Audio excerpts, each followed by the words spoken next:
বলিউডের ইতিহাসে কালজয়ী প্রেমের চলচ্চিত্র হিসেবে দিলওয়ালে দুলহানিয়া লে যায়েঙ্গে বা ডিডিএলজে একটি অনন্য নাম। ১৯৯৫ সালে মুক্তি পাওয়া এই ছবিটি শুধু বক্স অফিসে সাফল্য অর্জন করেনি, বরং বিশ্বের সবচেয়ে দীর্ঘ সময় ধরে থিয়েটারে প্রদর্শিত হওয়ার বিরল রেকর্ডও গড়েছে।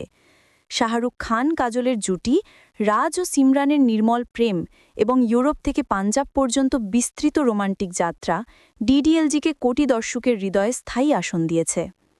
এবছর ছবিটির মুক্তির ৩০ বছর পূর্তি উপলক্ষে লন্ডনের লেস্টার স্কোয়ারে বিশেষ আয়োজন করা হয়। সেখানে শাহরুখের রাজ ও কাজলের সিমরান চরিত্রের বাস্তব আকারের ব্রঞ্জ ভাস্কর্য উন্মোচন করেছে লন্ডন কর্তৃপক্ষ।